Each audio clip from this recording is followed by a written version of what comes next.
Hey, everybody, and welcome back to the Tech Build Network podcast or TBN podcast. We are on episode 9 at the minute, which is awesome. It's absolutely flying in, and many more of MCS consultants getting involved. This week's guest has actually been building businesses for a lot longer than most people would expect. At just 20 years old, she appeared on the Irish Dragon's Den with her first business. Fast forward to today, and she's now building Locket AI Labs and its first product, which is called Sophie, an AI platform looking to fundamentally change how brands understand and retain their customers. We got into why traditional personalization isn't really personalization at all anymore, what she's learned building an AI product as a non-technical founder, and the moment a security scan uncovered many issues and something she'd largely built using AI tools.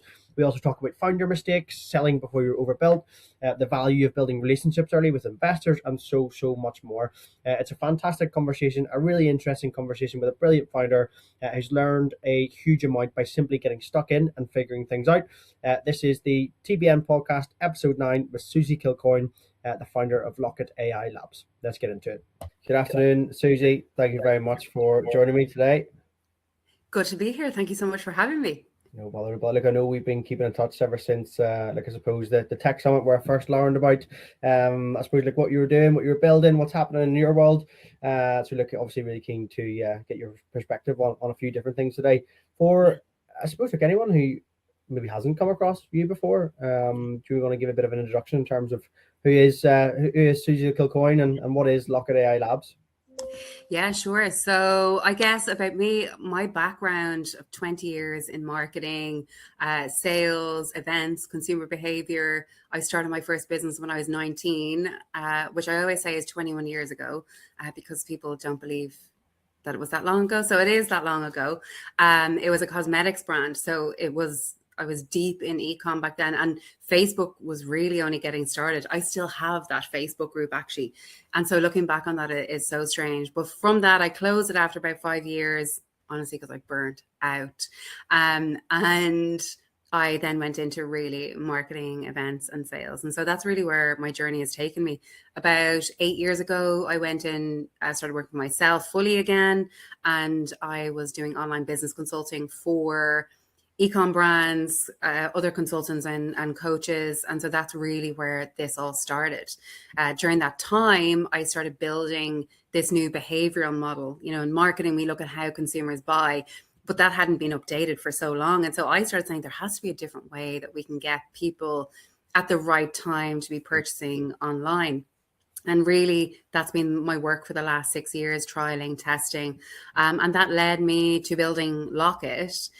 So Locket AI Labs is the official name, because it's more like a lab now where we'll be building out products. So our first product is Sophie, and Sophie is like that AI head of retention, or the head of retention sidekick. Some people like, because they get the fear that she might take their job, but she won't. She's really there to do the bulk of the work. And so what she does is she will take in the data that a brand has. So the traditional data of clicks, opens, connect your Shopify, connect your Klaviyo or your email provider, and any other data points that you would have in relation to that.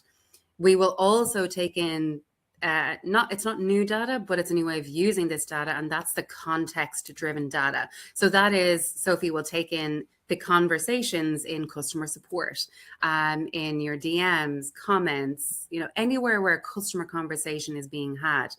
Right now, we still get that data, but it's not being used to change what that commerce journey looks like for a customer.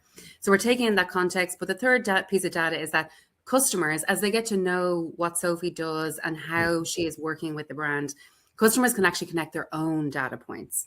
So they can connect their Aura, they can connect their Strava, depending on the brand. Obviously, if it's, we're working with marathon brands, and they like their customers to be able to connect their Strava. They can connect to Google Calendar. So, if it's a productivity brand or a family brand, if Sophie can understand what's happening across a calendar, that will change everything. So why I'm talking about these three connection points, or these three data connection points, she takes all of that data. She builds this customer profile that's constantly living, it's constantly updated. And she will generate individual storefronts, individual landing pages, and individual email campaigns based on that customer's context. not just what they clicked or opened or purchased or abandoned, based on what they've also shared with the brand. So the model that we've developed, or I've developed over the last 6 years, she then applies all of that learnings to those contexts. And so it informs a much more real, one-to-one, personalized, individualized commerce journey for the customer. And that's pretty much where we're at right now. Fantastic. Amazing. So you obviously, look, you mentioned your own background in terms of like cosmetics, personalization, community building, etc., etc. And then I almost called the product Susie there, and then I almost introduced the call as No, hi Sophie. I Sorry, know. too many Susie, I Sophie, should Sophie, have. Sophie. I should have. So the original idea for Sophie, where did that actually come from? Out of interest.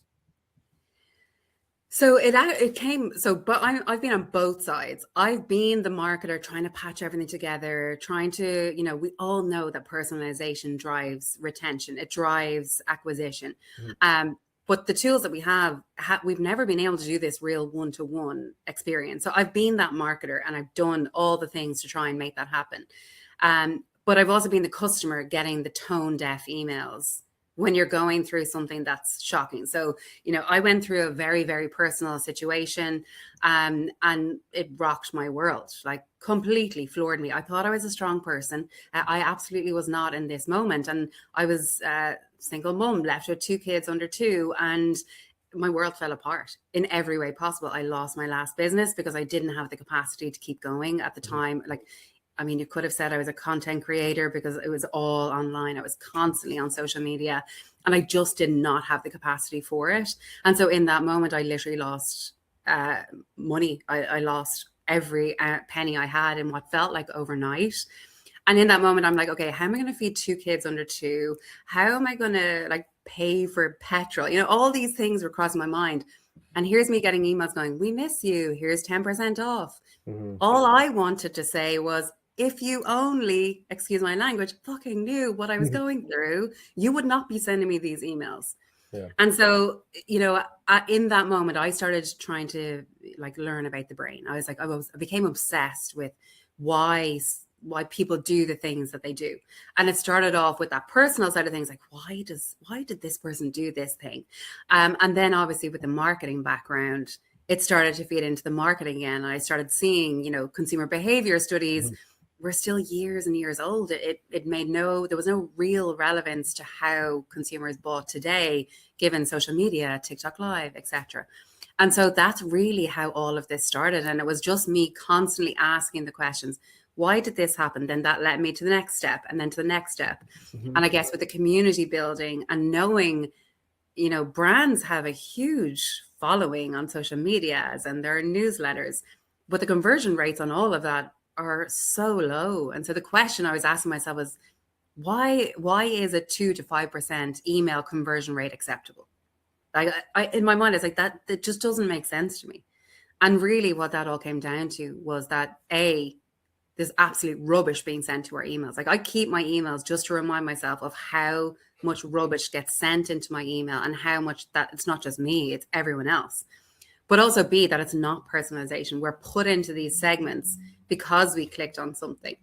And, I use this example all the time just to kind of hammer home that my kids clicked on a YouTube ad. I might have said this to you before, but they clicked on a YouTube ad and it was for Age Comfort. Now, Age Comfort is an American brand whose target audience are, people between their 70s and 90s, let's just say. And so I started getting ads and emails for incontinence pads, walkers, adult nappies, you name it, I've seen it. And so in an 11-month period, which is brilliant testing for me, by the way, because this is setting me up for what I'm trying to do. In 11 months, I got 312 emails. Some days I get 3 emails a day. Now, I opened purposely every single one of those emails to try and unsubscribe. That doesn't get through to that company. Their marketing team see that and say, yes, somebody is really engaged. We're going to keep sending these. We're going to keep targeting them with ads. I am not the right person. And that's not just this, that's happening across the board. You open an email by mistake, you click on an ad by mistake, you stay too long on a video by mistake because you might have gotten distracted. So, marketing teams are operating off data that's not as accurate as it once was. Mm-hmm. And that's kind of been the journey of this to where we are now. And even still, it's evolving every single day. That was a very long answer to your question. I'm sorry. No, and to be fair, you answered the next question too. I was going to say, Okay. Why do you think clicks and purchases and open rates are no longer giving brands a true understanding of their customers? But you've hit the nail on the head there. But there is a part of that, and for the last 20 years, we have put customers in as identifying as a click. Mm-hmm. And so, like, when I first started this to try and get people to understand, because I've been doing this since April 2025. I've been banging my head against a wall, trying to get people to listen to what I'm saying for that amount of time. But now people are realizing. And so it was like, I would say, do you identify as a click? Because that's what the brands that you interact with, that's what they see you as. Your name, what you clicked, what you opened, what you abandoned. And that's what they base your entire e-commerce journey on, those clicks. Mm-hmm. But there's so much more. And again, this comes down to me studying the brain. Like, there's so much more that goes on behind our lives. And I think, a very popular word right now is context. Sure. But when we're talking about it in this situation, the context is actually the context in someone's life. And, there's so much going on. And, a lot of us, especially in the female brands and the female categories, we share a lot, either online and communities with the brands that we interact with. But none of that context is ever used in the email campaigns, in the storefronts, or in the landing pages. And so, the push to, okay, we know personalization works, but now we know that it has to be an individual situation. Yeah. And that's kind of what we're trying to fill in, because no one's done it yet. And that's a hard thing. It's, I used to want to be first to the game, but now I realize not great to be first. It's good in some ways, but if you don't have an enormous budget behind you, it can be very, very difficult. Yeah, 100%. And the next thing is, we've been talking about it for a while, with regards to, I suppose, building a product as a non-technical founder. What have you learned from that experience with regards to, doing a bit of coding yourself, the AI development, rebuilding the platform, etc. I think it'd be a really interesting take for those that might be in a similar position, I suppose. So look, let's face it. I'm a female non-technical founder. But I don't like not knowing things. I don't like not knowing how something works. And that's probably how I've got to where I am right now. And I do like to have my hand in everything. So when I first started coming up with this, I was like, God, I'm going to need about 500 grand for somebody to build this. Then I found Lovable. And I started playing around with it. Actually, I found Vercel first. But Vercel was Vercel only the front end at the time, maybe? That's how fast things have gone. But anyway, it was either the front end or the back end. It was the front end. And it wasn't building the back end. And that was my issue. I've done web design, I've done brand design. I'm good at the design side of things and the UX, but it was more the back end. I was like, I don't have a clue. Mm-hmm. And so Lovable came around, and honestly, I became a super user in Lovable. I spent an enormous amount of credits, but it taught me a lot. I also learned how to cycle credits, which I probably shouldn't say that, but for anyone who's bootstrapping, it works. Drop me a message if you want to know what I mean. But it just taught me so much. And I would ask it the most stupid questions. Like I would ask it how to do something, or I'd ask it why it's doing this. And so it was very good, obviously, at explaining what it was doing. And so as it got better and better, I just kept building, and I was having so much fun doing it. So I almost taught myself over the last year and a half. And honestly, only today was I having this conversation with myself. I work faster than most of the engineers that I've been working with. I have a team of engineers right now, 2 interns who are incredible, and 2 AI full stack developers, and they are incredible, but they can't ship as fast as I can. And so learning from them as well, asking them the questions, more about structure. I think that's the biggest learning from all of this is the structure, because Lovable, what happened was it ended up being a really haphazard product, I'm going to say. I mean, it was all over the place. Spaghetti code central. But I didn't know what spaghetti code was at the time. I was just like, I mean, it works. on all this. But I think the real, and you mentioned the rebuild, I mean, the real eye opener of the job that an engineer does, because the vibe coding totally messed with my mind of what's actually achievable for the regular person. But it was when we ran a security check through it. So I got introduced to a brand called CypherSec.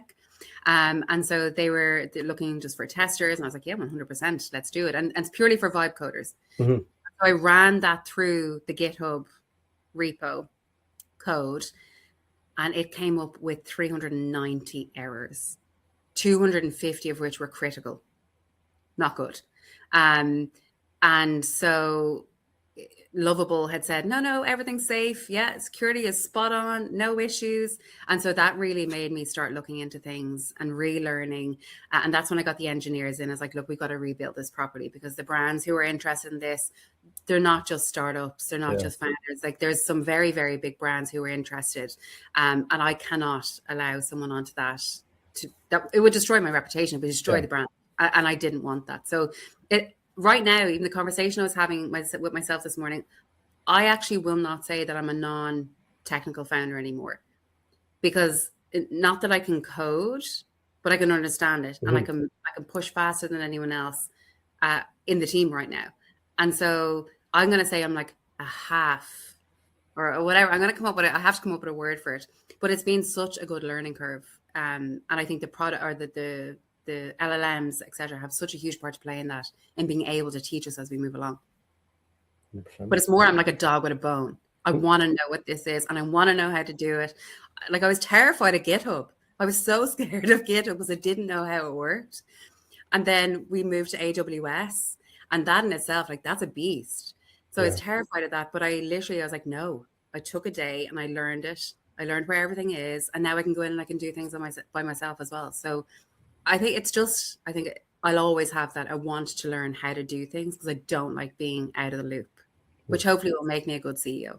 Yeah, definitely. And look, it's something that I suppose, if anything, gives people more motivation now to try things. It's never been easier. So no, it's fantastic. What about in terms of like the long-term vision for Locket AI Labs? I mean, how do you see the platform, eventually connecting digital and physical retail experiences, for example? There's so much, and this is my problem. My brain doesn't stop. Like, it's not like we have this one product now, but there's so many other things that I have in the long term. Like, long term, I would love for it to be the thing that comes up when people talk about retention. Mm-hmm. You need this product. Go to Locket AI Labs, ask Susie, use Sophie. It's changed the game for us. I want it to be that kind of North Star product for the commerce industry. Yeah. It's not just for this industry, though. It's not just for the e-commerce industry. I've had people from the university recruitment space ask to use it. Healthcare, consumer health is a huge one. And looking at running a pilot here in Ireland over the next few months, which is incredible. So again, not just this industry, but across industry, horizontal, not just the vertical. And then really it's connecting what the customer is offering up, what the customer is sharing, because people are sharing these things because they want to be seen. They want someone to see what they're saying and to engage with it. Like, psychologically, about the brain, again, like, we are selfish. Human beings are selfish. We want someone to recognize us. And so I think that goes not just digitally, but also in real life. And so the in real life, not to give away too much, because that's my big problem, but there is on the path, probably over the next 2 years, although who knows, could come much faster, is that we create a commerce passport. That it's not, us clicking accept cookies. It's actually the brand asking the customer to access their commerce passport, which, gives the relevant information, gives the information that customers actually want to share. And then we get to create these different experiences. But what that looks like in store is, this means a different setup in a retail space as well. And, there's hardware involved, which actually makes me a little bit excited. but it's a totally different beast. But again, it's like you go into the store and there is context in the store of who you are if you're registered with that brand. And so it's really connecting the customer context with both in real life and digital. And that's something that I'm very excited about. But again, it's a path that I have to learn. I don't know, I know nothing about hardware. And so there's two pieces of hardware that I want to build. And one is like having a Sophie, I don't even know what it's called. Like I don't even know what that little box is called, but it's like a little Sophie box sits on the computer or sits on the desktop for the marketing team. And she just does all this work. Like she runs it easily. So really North Star is both supporting the brand, supporting the customer in a way that's less, I mean, I say invasive, but less targeted. Yeah. And for this to become one of the biggest companies in the world, I would love to challenge Shopify or any of these brands, but baby steps first. Hey, 100%. Hey, dream big, dream big. I'm doing too big. That's the problem. I have to pull myself back. This is why I'm on the search for a co-founder, because I have to pull myself. I need someone to pull me back into the reality. We still have to think about the long term, obviously, but it's one of those things that you have to crawl before you can walk, walk before you can run. That's the path we're on right now. 100%. No, look, it's been a great journey for you so far, regardless, and everything you want to do sounds incredibly exciting. I have two more questions for you. One is sort of more advice related at the end, and then this one, I think we discussed it before. We have a new piece in our podcasts, and we've called it "Ship Happens." I love it. Every founder has at least one moment where like everything seemingly goes wrong. From your side, what would you say has been your biggest ship happens moment? What went wrong? What have you learned from it? Give me the details. I mean, I've made so many mistakes. So I could talk about this for hours, but I mean, I guess the biggest one, and it's probably a lesson everyone talks about, but you really need to learn it before you go in. And it comes down to that product. Like I'm probably 6 months behind where I should be because I didn't listen to the advice of don't build the product too big. Okay. And I did do that. And while the product like this, the first product is still there, we're still going to use parts of that, but it was too hard to sell. People were seeing it going, yeah, this is amazing, but it looks very complicated. And do I need to have more resources? Like, am I going to have to put more money into this? It looks like Salesforce. Like, is this going to be really expensive? And I never thought about it like that. I just kind of thought about it like, no, this is a really good product. Like this is going to do really good stuff for marketing teams. But unless you've got the buy-in, that's not going to happen. Yeah. And so on the other side of that, talking of context, it really messed with my head. And, it slowed me down. In case people haven't noticed, I have ADHD and it spiraled completely. And it put me into on a depressive, I won't say depressive, but I was going back to a stage where I was feeling like I couldn't even do anything. And so it all has this knock-on effect. And so, we can get advice from people, but unless you actually take the advice, I mean, it's going to set you back. So really, it was one of those moments with the product that, look, it is what it is. And it was the right move to rebuild it. I don't want to sell something that isn't up to scratch and doesn't meet my standards. And I do have very high standards for myself, but it was the rebuild of the product that really was one of those moments. Okay. I mean, there's so many more, but yeah, it just has a knock on. Yeah, no, 100%. Yeah. And then the final one was more just on, like, I suppose anybody that is either currently or listening to this or watching this and thinking, look, I want to build something, and is thinking about doing it or whatever. I mean, any piece of advice for someone who is currently a founder or hoping to be one in the very near future? Just sell straight away. Like the amount of times, I'm lucky I'm a salesperson. So I was able to start having those conversations, talk about the product, showcase like a very simple MVP with Lovable or Vercel or Claude Code, Codex, any of them. You can build something so quickly just to show somebody. But I think what I've seen over the last number of months is that founders and people who want to do something are so nervous to talk to people. But actually, there's so many brands and founders and other people out there that love to try new things and love to see if it's going to help. So that's the number one thing is, build something very quick. Like, do not take more than 2 weeks to build something. That would be my cutoff. 2 weeks, put it in, like work on it every day, build the MVP, allow someone to use it, ask the questions, would they pay for it, and get design partners in quickly. Like that's definitely where I went wrong. And then the other part, and something that stood to me, is that I engage, and if you're going down the investment route, I started engaging with investors last year. And that has stood to me. They've watched the journey. They've asked the questions. I've met them multiple times over at multiple events. I'm sure some of them think I'm stalking them at this stage. But that has been an incredible, not only incredible relationship to build, but the insights that you can get from those people, or like looking at my decks. Like there's people that are so open to it. So, build a product, but be really unapologetic about asking for the help. Because it can get you so far. And use LinkedIn. Like, do not sleep on LinkedIn for connections. Like, not necessarily, yes, content. I'm all about the content, but like making the connections. I've made some incredible connections that I would never have got to if I hadn't been using LinkedIn. With those three, you can't go wrong. Awesome. I agree with the last point as well. I think that's definitely helped me in my career. I think people sleep on it and rely on emails too much, but definitely like LinkedIn messages, I think like they're so much more open to it. Like people are so like, I connected with the head of marketing for the NFL globally.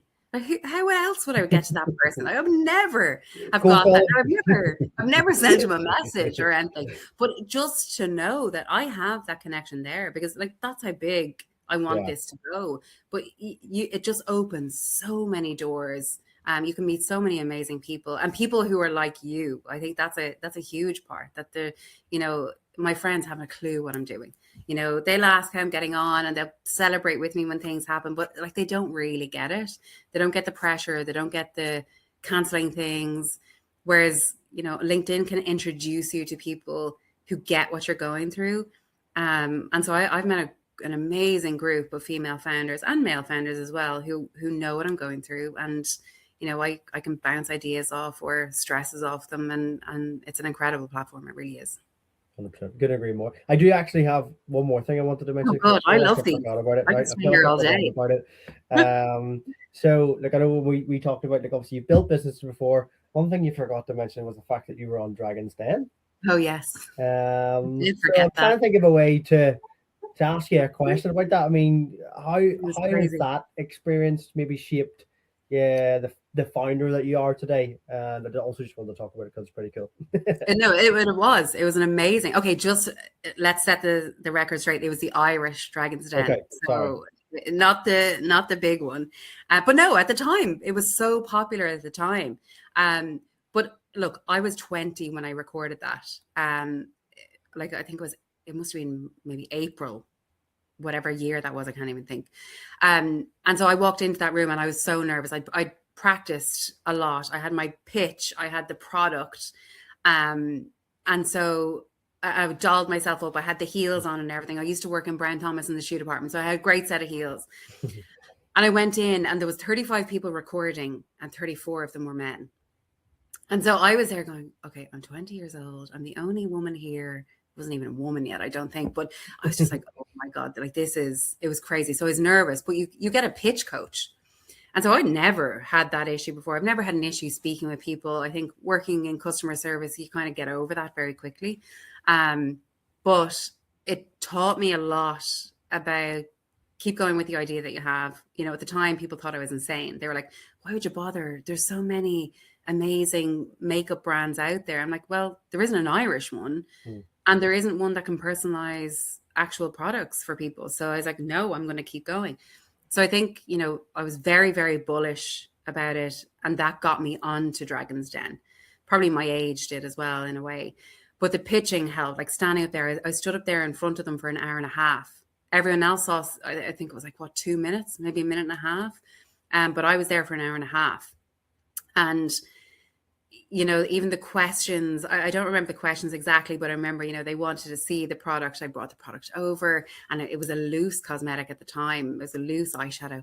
And sure, it fell, I think it was Gavin Duffy, and it fell all over his suit. And I was like, oh my God. And you have to keep your composure. So ever since then, I've never been fearful of standing up. I actually enjoy standing up. To this date, I have not watched myself on it. I watched the first 30 seconds and all I saw was my shoes walking up the stairs. I'm not watching this. I can't do it. I was just like, no, if it's my shoes walking up the stairs, I can't. So people, when I say it to people, they're like, oh, that's amazing. Can I see it? And I'm like, no, because it was not the year of YouTube or anything like that. If you want to see it, you have to buy it from RTE. And I am not doing that. So no, look, it was a really, really good experience. I got I got a great response after it, both from the dragons. It was still very early. So they had said, come back next year. But I was like, well, if they say come back next year, I'm just going to keep going myself, completely naive. But the audience feedback was brilliant. And we got a lot of orders, kept me going. I think I pretty much kept going for 5 years. But it was a lot. It was very intense. And the resources weren't available at the time. But that was my journey that started my personalization obsession. Because we personalized the products. So yeah, it was really the start. I feel like I've come full circle. So yeah, it's mad. Awesome. 100%. Like obviously we talked about that. I just wanted to put it in somewhere. Just thought it was definitely worth discussing. But look, I just want to finish up by saying, look, obviously thank you very, very much. It's great to have you on. I know you've been incredibly busy over the past couple of months, and you've been very patient. Thank you. Looking forward to seeing what happens next, and obviously keeping in touch. And what I'll do is always be sure to tag you in the post and in the comments and everything else. If anyone wants to contact you directly for perhaps get involved. We're looking for design partners. We're looking for design partners. So if anyone wants to try it, be the first in the world to try it to the customers, always open to that. There we go. Thank you so much. No problem at all. Thank you. Thanks, Emil.